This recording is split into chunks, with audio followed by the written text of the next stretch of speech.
Hi, I'm Lise Leblanc, and today I will be giving you 10 signs that you're most likely talking to a covert narcissist. And at the end of this video, I will talk about 5 ways you may feel after leaving a conversation with a covert narcissist. Please remember that narcissism exists on a spectrum from mild to severe, and most narcissists, especially covert narcissists, have learned to conceal their symptoms in the early stages of a relationship.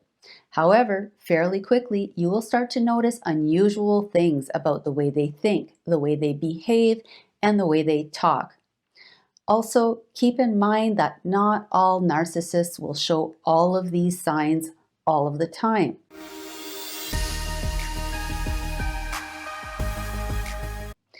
Okay, so let's jump right in.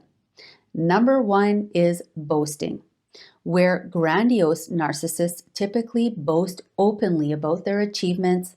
A covert narcissist tends to brag more subtly, but they still want you to know every great thing they've ever accomplished, every important person they've ever associated with, how much money they make, how high their IQ is, and every cool thing they've ever done. But they do this in a more indirect way by dropping hints or making veiled references to their accomplishments and associations.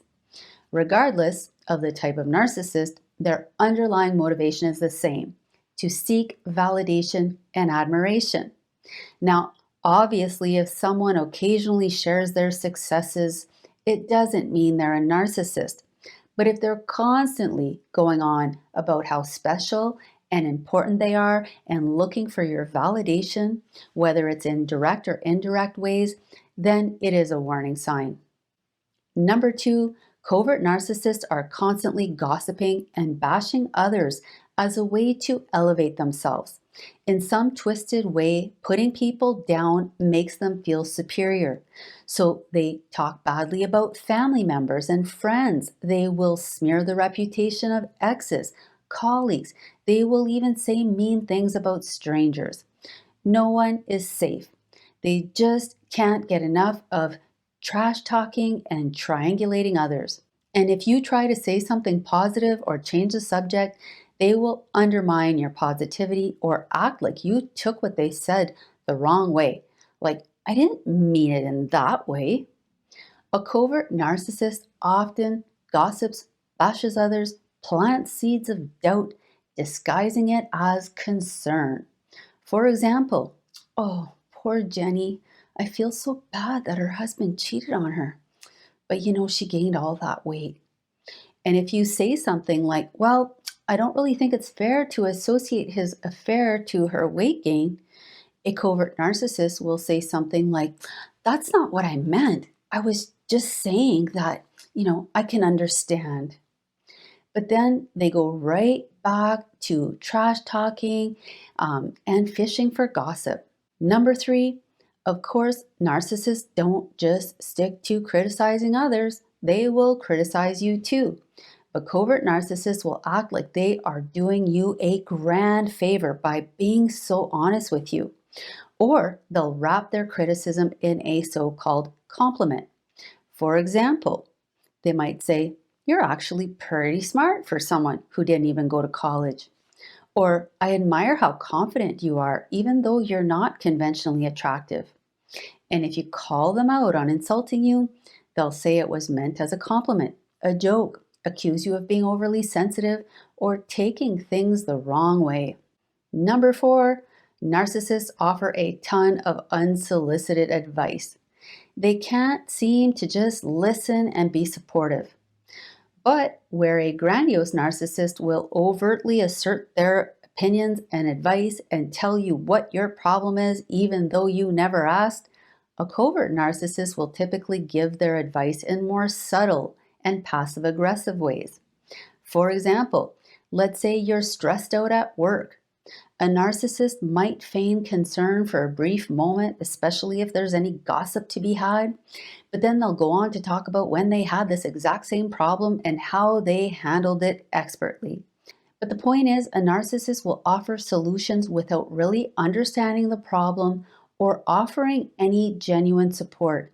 and they typically get very offended if you don't agree with their suggestions or immediately act on them.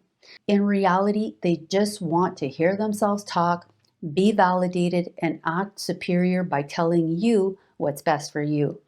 Number 5, covert narcissists excel at playing the victim in various situations, manipulating narratives to portray themselves as being misunderstood and treated unfairly. You will not be able to finish a story without them interrupting on how they've suffered worse than you. It's a lot of poor me and how everyone is to blame for whatever problems they're having. A narcissist is never ever the bad guy in their story, no matter how badly they've behaved. So pay attention when someone is quick to blame others, but always has excuses for their own bad behavior, unable to take any accountability for their role in the recurring relationship problems that they're having. Number 6, narcissists are incredibly self-centered. So no matter how many times you try to create space for a mutually satisfying conversation, a narcissist will almost always shift the focus back to their favorite topic. So they go on long rants about themselves and whatever it is that they are interested in. You really don't get much opportunity to speak, and when you do, it's guided by the narcissist. So, for example, let's say they ask what you like to do for fun, and you say, "Oh, I love hiking," and you're just about to tell them about a fun hiking trip you went on. But the narcissist says, "Oh, that's great," and they start telling you about all the hiking they've done, or switch to their favorite activities with no real interest in you. Or maybe they ask about your views on a certain subject, and then midway through your first sentence, they cut you off and go on a long monologue about what they think.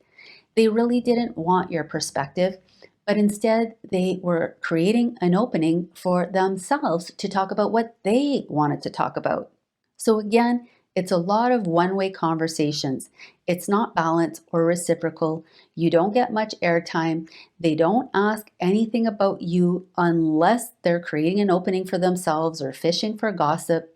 And there is a general pattern of disinterest in what you have to say and whatever it is that you might want to talk about. Number 7 is selective listening and fake empathy. A covert narcissist may appear attentive and understanding when you're talking about something that aligns with their interests or their ego, but they will quickly lose interest or become dismissive and disinterested when the conversation turns to something unrelated to them. They'll zone out, ignore you. They may cut you off in the middle of your sentence with comments that are completely unrelated to what you're saying, never going back to what you were talking about. They will also act or talk about how empathetic they are, and yet you will quickly figure out that they are not empathetic at all. They're not able to put themselves in your shoes or anyone else's. To learn the difference between real empathy and fake empathy, click on the link above. Number 8, grandiose narcissists are antagonistic. They typically love to argue and they get off on baiting your emotions. A covert narcissist, on the other hand, is more defensive, and they will often resort to attacking your character when you disagree with their perspectives. They take offense over trivial things, and once offended, anything you say or do to calm the situation or clarify the misunderstanding only fires them up further. Literally, anything you say or do will be twisted until they either start raging or completely shut down. Number 9, covert narcissists tend to have a long list of expectations and boundaries.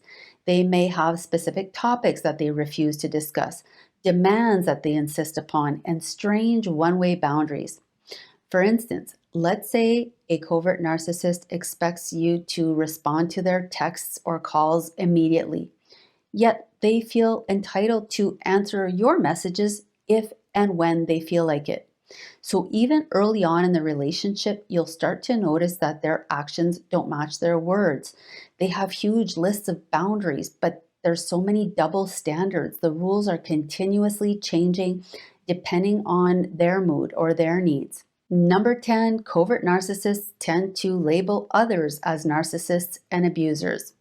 This is a defense mechanism to project their own undesirable traits, shame, and self-hatred onto others. It's another way to gain validation and to try to influence others' opinions and perceptions of people that they feel hurt or threatened by. Okay, so as promised, after a conversation with a covert narcissist, you will likely feel one or more of the following ways.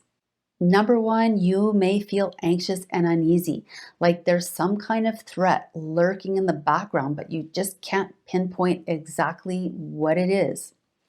Number two, you leave most conversations feeling diminished, judged, and inferior due to their criticisms and scrutiny.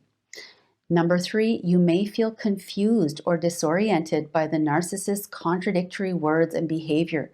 You may be questioning your own perceptions and feelings due to the narcissist's invalidation and gaslighting tactics.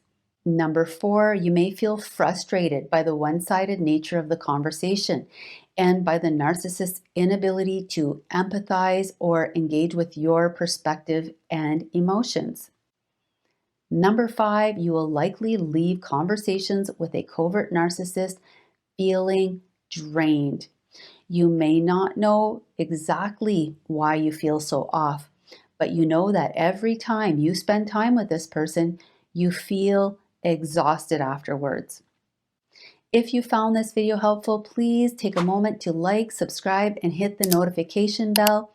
And to learn more about gaslighting, please click on the link above.